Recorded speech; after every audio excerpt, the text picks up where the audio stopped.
Jam 10 malam, Michigan, Amerika Serikat.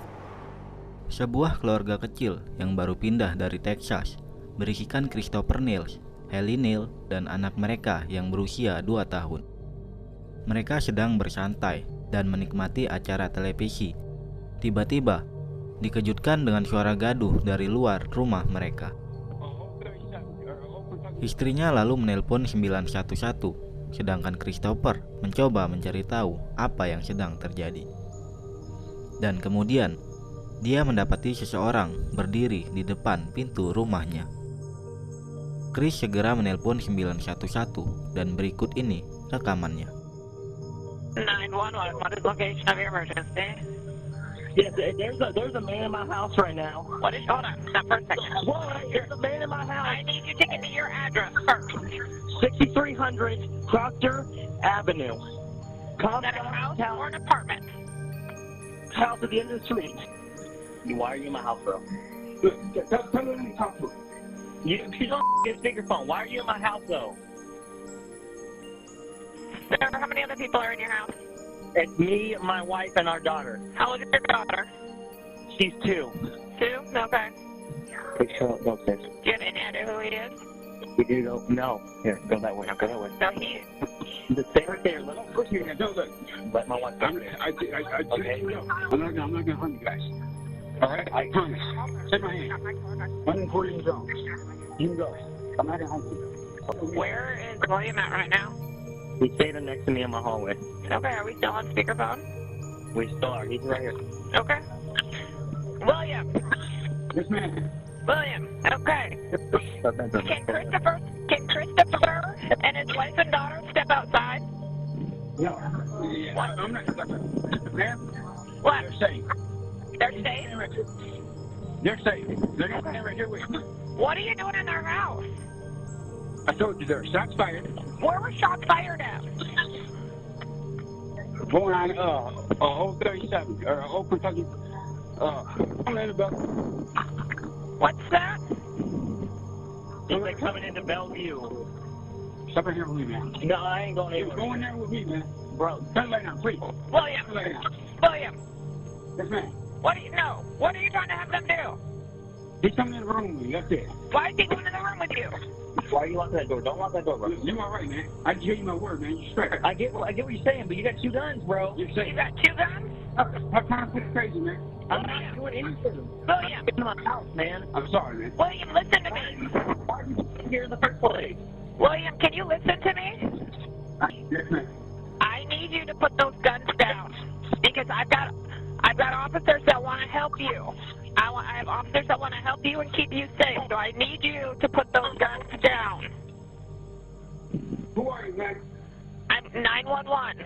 I've got help for you. I need you to put those guns down so that they can get you the help that you need. I want police here so I can get you safe. The police are there, William. The police are there. No, they're not. They are there. No, they're not. They're there. I've got a lot of deputies there. Look, man, listen. I'm not harming you, I promise. My word. My life just got threatened, man. I hear you, bro. You understand me? I hear you. I got threatened last night. Okay, I get you, bro. I'm not harming you, or your children, or your wife.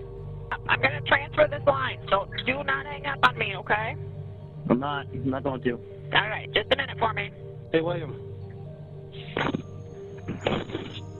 William. Yes. Hey, this is Joe from the Sheriff's Department. How are you, man? Glad you bad for you leave the door. Don't come through that door. Okay. We're not going to come through the door, man, but I just want to talk to you and find out what's going on. Don't come through that door. Slide your back underneath that door, man. Well, I'm not even up by the door, man. I'm outside the house. Way outside the house. Stop playing games with me, man. What's got you all worked up today, man?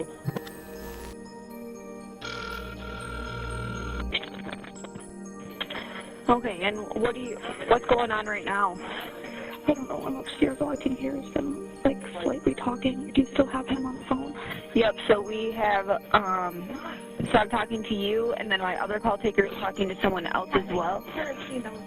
Do you know who is in the home? No, we have no idea. You have no idea who it is? He barked in our back door with 2 guns. He just barged in. Yeah, and he has my husband locked in a room with him. You don't let my husband or me outside. We have everyone on the phone right now. We have your husband, you, and the male that's in your home as well. I just heard a really loud noise. I think it was gunfire. You heard a loud noise? Yeah. The police officers are making entry right now, so stay calm for me, okay? Okay.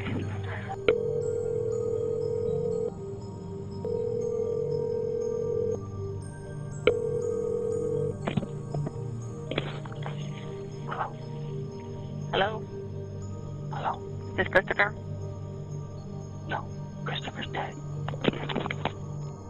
Sebenarnya, saat itu Chris belum meninggal, namun beberapa menit kemudian, William melakukannya. Polisi yang tiba di lokasi mencoba bernegosiasi dengan William. Talk to me, man. What can I do to help you out? Namun setelah beberapa menit negosiasi, tiba-tiba terdengar suara tembakan.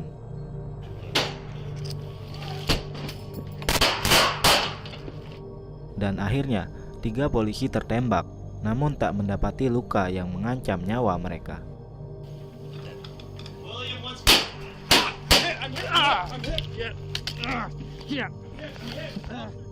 Polisi lainnya akhirnya menyerbu kamar tempat di mana William menyandra Chris. Mereka masuk dan menemukan Chris yang sudah tergeletak di lantai dan jendela yang terbuka. William diketahui kabur, namun usahanya sia-sia. William Jones akhirnya menghadapi 19 dakwaan, di antaranya membunuh Chris dan menyerang 3 petugas polisi. Christopher Niels meninggal karena melindungi keluarganya dari ancaman orang asing, dan saat ini istrinya Haley melahirkan anak kedua mereka. Namun anak itu tak akan pernah bisa mengenal ayahnya.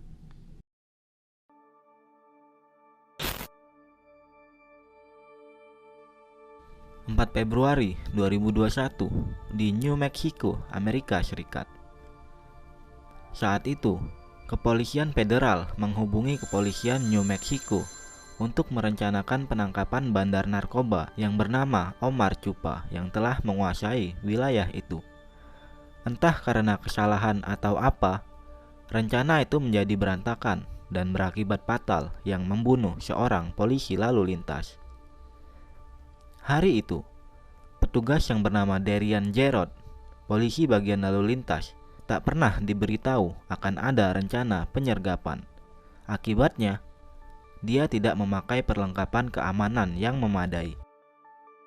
Lalu, entah karena alasan apa, dia memberhentikan mobil pick-up berwarna putih yang ternyata dikendarai Chupa.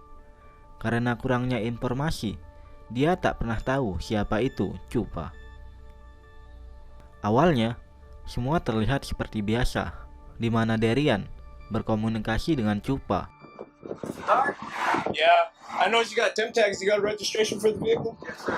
I'll need Namun saat Chupa keluar mobil, dia memegang senjata otomatis. Dan saat itu, dia menembak beberapa kali ke arah Darian yang menyebabkan Darian langsung terjatuh.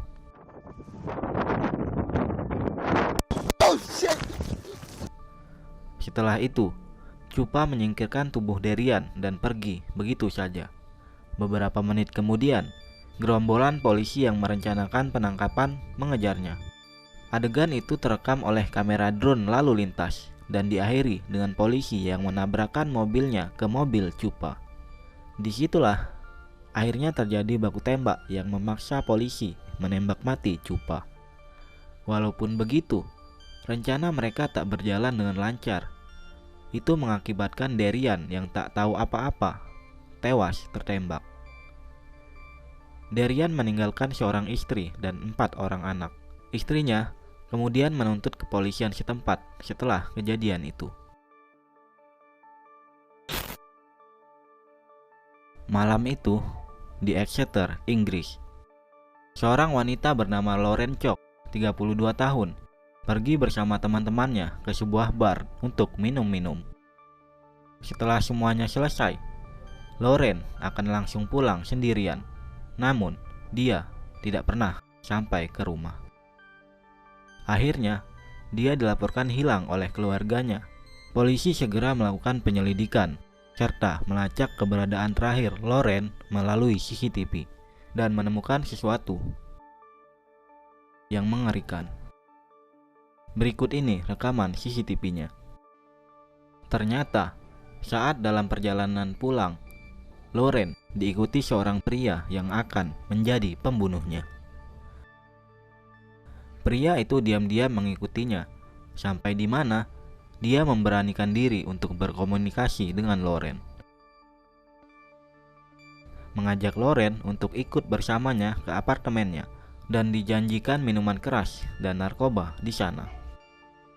Polisi juga melacak keberadaan pria itu yang diketahui bernama Azam Mangori, 24 tahun. Terlihat Azam menggendong sebuah tas yang ternyata di dalamnya adalah tubuh Loren yang sudah dipotong-potong. Azam kemudian membuang tubuh Loren di beberapa lokasi acak, namun akhirnya dia berhasil ditangkap. Menurut pernyataan Azam, Loren minum-minum dan memakai narkoba sampai tak sadarkan diri dan akhirnya meninggal di apartemen Azam. Tapi itu dibiarkan saja oleh Azam selama seminggu. Takut tubuhnya akan membusuk, Azam lalu memotong-motong tubuh Loren dan berniat untuk membuangnya. Azam terekam kamera CCTV saat membeli 30 kantong plastik yang akan dia gunakan untuk membungkus tubuh Loren. Semua ini menjadi pelajaran untuk kita semua, agar selalu berhati-hati dimanapun kita berada.